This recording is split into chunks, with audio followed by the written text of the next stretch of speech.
bienvenue dans notre émission Sagesse bouddhiste.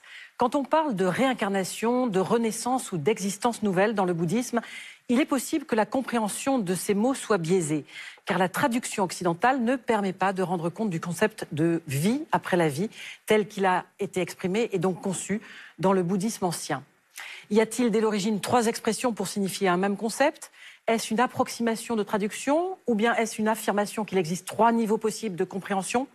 Pourquoi est-ce que le Bouddha utilisait un terme plutôt qu'un autre en fonction de son auditoire ? C'est ce que nous allons voir aujourd'hui avec notre invité Dominique Trottignon, que nous avons le grand plaisir de retrouver sur ce plateau. Bonjour Dominique Trottignon. Bonjour. Alors, vous êtes chercheur et enseignant, spécialiste du bouddhisme ancien, du canon pali et du Theravada. Vous avez été pendant 20 ans le président de l'IEB, l'Institut d'études bouddhiques. Vous êtes le président d'honneur de Vivekarama, l'association bouddhique Theravada. Et puis, vous intervenez désormais aussi auprès des étudiants du BOPAT, une nouvelle structure d'études bouddhiques. Est-ce que vous pouvez nous en dire plus sur cette structure ? Il s'agit d'une association qui s'est créée à la demande en fait, d'étudiants, de personnes qui souhaitaient étudier le bouddhisme et qui ne voulaient pas recevoir des cours magistraux, mais qui voulaient travailler par elles-mêmes, un peu comme sous la forme d'un travail dirigé, un TD, comme on disait en fac à mon époque. Et donc, ils m'ont sollicité pour les accompagner dans ce travail. Enfin, en l'occurrence, c'est eux qui vraiment fournissent le gros du travail. Je suis là pour leur fournir des informations, des documents et les accompagner dans leur propre travail de recherche. Très bien. Alors, revenons à notre sujet, réincarnation, renaissance, existence nouvelle. Est-ce que ces 3 expressions sont synonymes ? Alors, elles sont employées de façon synonymique en Occident. Elles reprennent, en gros, elles se proposent comme une traduction d'un terme qu'on emploie dans les textes bouddhiques, qui est Punabhava en pali, Punarbhava en sanskrit, mais elles ne sont pas équivalentes. C'est le problème, en fait, on a 3 expressions en français que j'ai choisies pour rendre 3 compréhensions de l'expression indienne, de l'expression sanskrit ou pali, qui est employée par le Bouddha. Alors vous dites 3 traductions que vous avez choisies. Ça veut dire que ces 3 termes, réincarnation, renaissance, existence nouvelle, sont des termes de traduction. Voilà. En fait, si vous voulez, face à l'expression qu'on trouve le plus fréquemment dans les textes bouddhiques, Punarbhava, qu'on va pouvoir définir, les traducteurs ont hésité, en fait. Et selon les contextes d'enseignement du Bouddha, ils ont cru pouvoir le traduire par réincarnation, ou ils ont trouvé que le mot réincarnation n'était pas bien adapté, et donc on a proposé après de le traduire plutôt par celui de renaissance. Et puis dans d'autres circonstances, on dit, mais en fait, ça serait mieux de dire peut-être existence nouvelle. Donc en fait, ces traductions-là, elles montrent l'hésitation qu'ont les Occidentaux vis-à-vis d'une expression qui, dans la langue indienne, est unique, mais qui peut, selon le public auquel le Bouddha s'adresse, être compris différemment. Et ça n'est pas la seule expression, en fait, qu'on trouve dans le bouddhisme qui peut être traduite de façon différente. Et là pose quand même quelques problèmes, parce que ce qu'on entend par réincarnation, renaissance ou existence nouvelle peut être finalement assez différent. Ça veut dire que s'il y a 3 dimensions ou 3 directions de ce même terme que vous allez nous expliquer, c'est qu'il y a 3 niveaux effectivement de compréhension. Oui, c'est quelque chose qu'on oublie assez fréquemment dans l'enseignement, dans la présentation du bouddhisme en Occident. Et pourtant, c'est très thématisé dans les textes bouddhiques, surtout dans les textes du bouddhisme ancien. On parle toujours de l'enseignement graduel du Bouddha. Le Bouddha enseigne différemment aux personnes selon leur degré de compréhension, de connaissance et de pratique. Il a une adaptation vraiment à son public, ce qui est tout à fait en relation avec le fondement même de son enseignement, qui dit que tout est conditionné. Et donc, il met en pratique cette idée-là dans son enseignement. Il conditionne son enseignement au public auquel il s'adresse.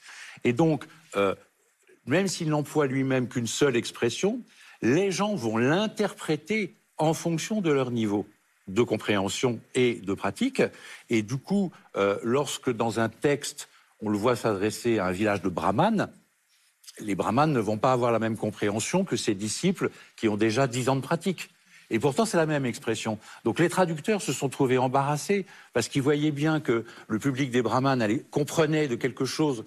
À cette façon-là, on pouvait attribuer le terme de réincarnation. Et puis, aux disciples les plus avancés, réincarnation, ça ne fonctionnait pas. Donc il fallait trouver une autre façon de dire les choses. Mais alors, l'expression originelle, qu'est-ce qu'elle veut dire? Punarbhava en sanskrit, ça veut simplement dire la vie suivante, l'existence suivante. Punar, c'est une préposition ou un préfixe qu'on retrouve dans nos langues occidentales, puisque c'est une langue indo-européenne, le sanskrit, le pali sont des langues indo-européennes, et c'est ce qui a donné en français le mot poupe, la poupe d'un bateau. Donc ce qui est à l'arrière, ce qui vient après, ce qui vient ensuite. Et la grosse différence entre ce terme sanskrit, pali, et les termes qu'on emploie en français, c'est qu'il n'y a pas du tout cette idée de recommencement, de retour, de reproduction qu'on a à la fois dans le terme de réincarnation et de renaissance avec ce préfixe « re ». Alors que punar, qui est un préfixe, veut dire simplement « ensuite »,« après ». Et donc il n'y a pas cette idée de répétition. Et cette idée de répétition et de renouvellement, en fait, elle est dans la tête de ceux qui entendent le Bouddha, mais elle n'est pas dans ce que dit le Bouddha. Alors, ce qui veut dire que ces termes qu'on choisit aujourd'hui pour la traduction, aujourd'hui ou depuis 2000 et plus, 2600 ans, c'est qu'on les choisit en fonction du contexte dans lequel le Bouddha enseignait ou enseigne. Oui, parce que, si vous voulez, la question de savoir qu'est-ce que c'est que la réincarnation, c'est un concept finalement qui est très occidental.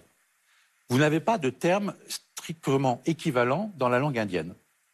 Parce que quand vous regardez le terme, c'est le retour, ré, dans, in, la chair, carnation. Donc ça veut dire automatiquement qu'on suppose qu'il existe un principe spirituel qui est permanent et qui passe de corps en corps, puisqu'il retourne dans une chair nouvelle. Or, cette idée d'âme permanente, elle n'existe pas dans le bouddhisme. Elle est niée par le bouddhisme. Donc le terme de réincarnation qu'on emploie très fréquemment ne devrait pas être employé pour le bouddhisme. En revanche, il convient très bien au milieu brahmanique, enfin au milieu hindou plutôt, tel qu'il va se développer, où là, on pense effectivement qu'il existe une âme qui dure et qui va passer de corps en corps. Donc quand le Bouddha s'adresse à des brahmanes et qu'il leur parle de l'influence que leurs actions dans cette vie va avoir sur leur vie ultérieure, pour les brahmanes ou ceux qui viennent du brahmanisme, ils le pensent comme une réincarnation. Mais ça ne veut pas dire que c'est ce que pense le Bouddha. Ça veut dire que là, il s'adresse à eux de façon à être compris par eux. Donc on peut employer peut-être le terme de réincarnation, mais uniquement quand il s'adresse à des gens qui croient à la réincarnation. En revanche, après, il y a d'autres niveaux d'enseignement. Alors justement, passons au deuxième concept, renaissance. Donc là aussi, vous allez nous faire remarquer la présence du préfixe re. Oui.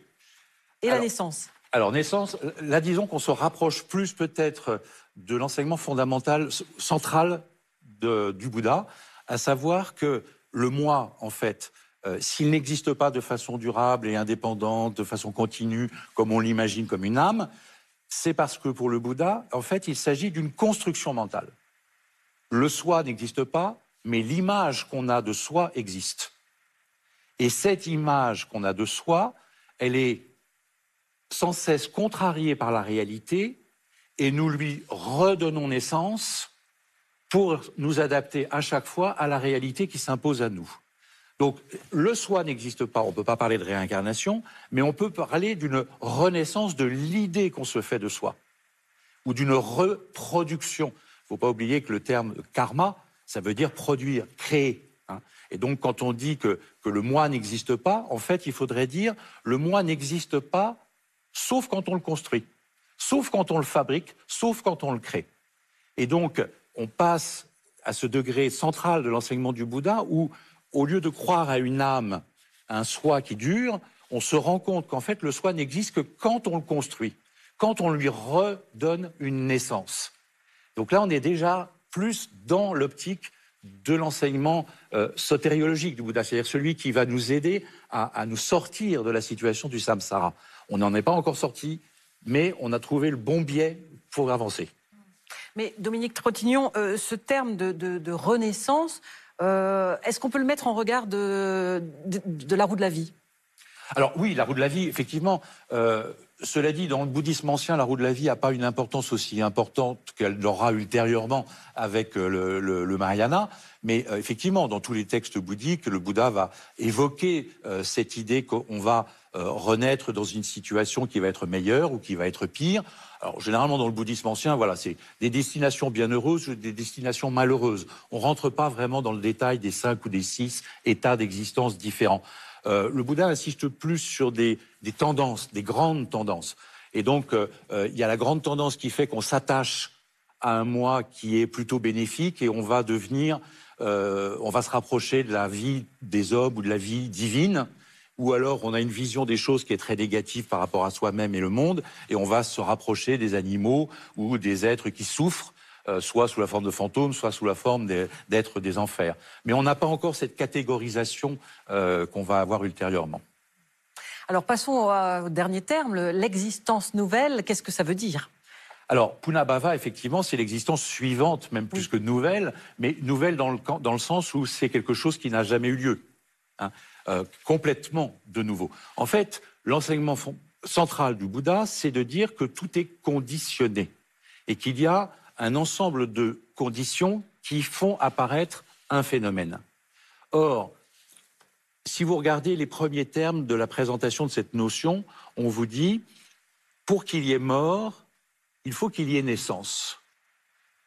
Et la naissance n'est pas la cause de la mort, c'est la condition de la mort. C'est quelque chose qu'il faut absolument bien distinguer. La maladie, un accident, un assassinat, la vieillesse sont les causes de la mort. Mais la naissance est la condition de la mort, dans le sens où il ne peut pas y avoir de mort s'il n'y a pas eu de naissance. Mais ce n'est pas la naissance qui cause la mort. Et donc, l'existence, elle est conditionnée par un certain nombre de choses, et le lien qui se fait entre une existence et une autre existence n'est pas de l'ordre du même qui se reproduit. Simplement, la deuxième existence va être totalement nouvelle par rapport à la première, mais cette deuxième existence n'aurait pas pu exister si la première n'avait pas existé. Donc ça n'est pas un rapport de cause à effet.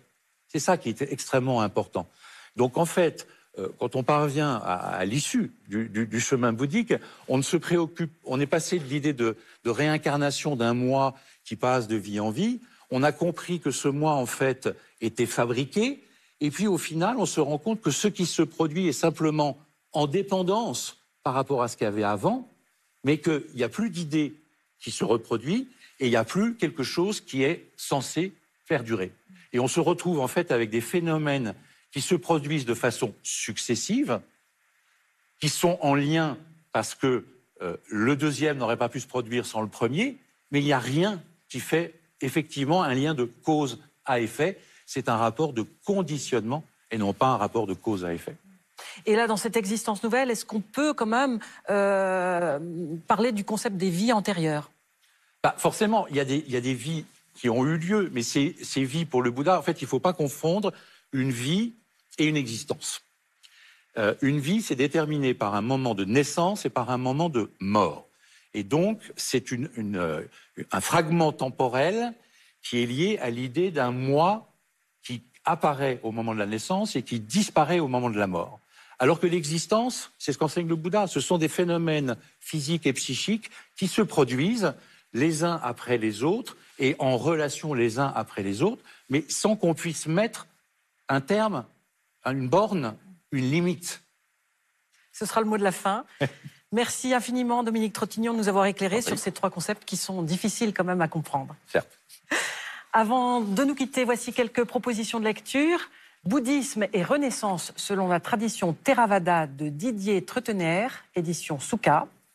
Ainsi parlait le Bouddha, dit et maxime de vie, choisi et traduit par Thierry Falissard chez Arfuyenne. Et puis Les plus belles paroles du Bouddha, versets du Dhammapada, traduit par Jeanne Chute. Voilà, l'émission touche à sa fin. Vous pouvez la retrouver durant un mois sur la plateforme de France.tv. Merci à tous de nous avoir suivis. Nous vous souhaitons un très heureux dimanche. Merci.